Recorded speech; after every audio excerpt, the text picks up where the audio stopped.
결혼한 지 3개월 된 달콤한 신혼부부는 아내의 친구들과 오키나와 여행을 갑니다. 하지만 중간에 남편이 일이 생겨 아내와 친구들을 두고 먼저 떠납니다.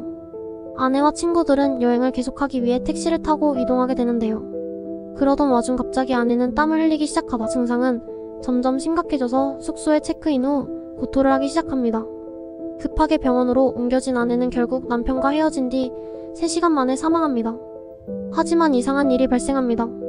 이 사건을 너무 이상하게 여긴 아내의 친구들은 부검을 요청하고 당시 최초 법의학자가 낸 의견은 심근경색이었습니다. 부검을 진행했던 오노 요키치 교수는 이렇게 젊은 나이의 여성이 아무런 전조 증상 없이 갑자기 심근경색으로 사망한 걸 이상하게 여깁니다.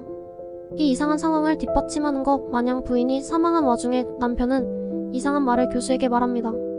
아내의 장기는 모두 제자리에 갖다 놓으셨죠? 이에 오노 요키치 교수는 사망자인 아내의 피와 심장을 개인 보관하여 조금 더 파보기로 합니다. 같은 시간대 아내의 친구들은 사실 결혼 전부터 마음에 들지 않았던 남편을 계속해서 의심하기 시작했습니다.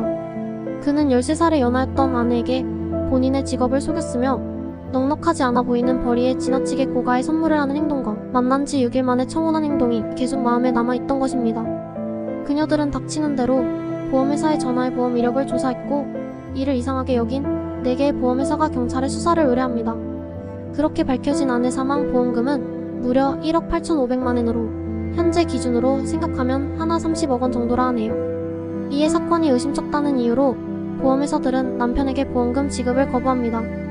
모두가 의심하는 가운데 결백을 주장하는 남편은 보험회사들을 상대로 민사소송을 내었습니다.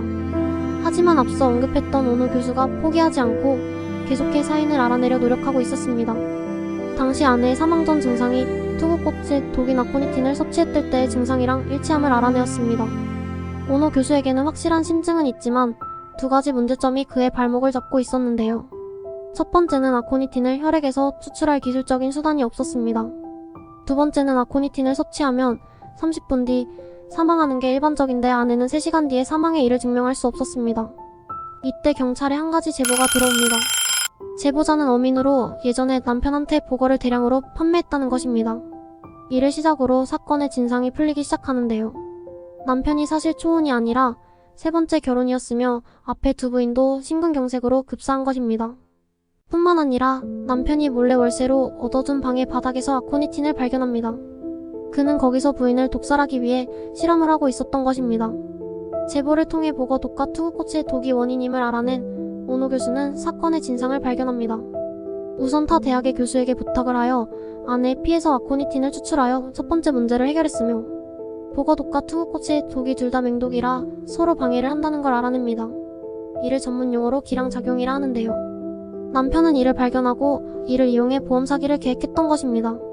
그렇게 뒤에서 모두가 자신의 죄를 밝히려고 노력하는 동안 남편은 들어올 보험금에 신나 유흥에 빠져 3명의 애인을 사귀고 있었으며 그녀들에게 사치스러운 선물을 하고 있었다네요. 결국 부인을 독살했다는 혐의로 기소된 남편은 무기징역을 선고받았습니다.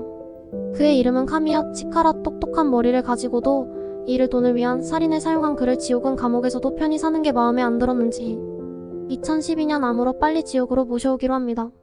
잘못했으면 억울하게 죽었을 아내, 그리고 앞으로 발생할지도 몰랐을 피해자들을 생각하면 이 사건을 위해 노력한 한 명 한 명에게 정말로 깊은 존경심을 보냅니다. 이상으로 전 카미야 제수에게 독극물 실험을 하는 날이라 이만 가보도록 하겠습니다. 또 봐요.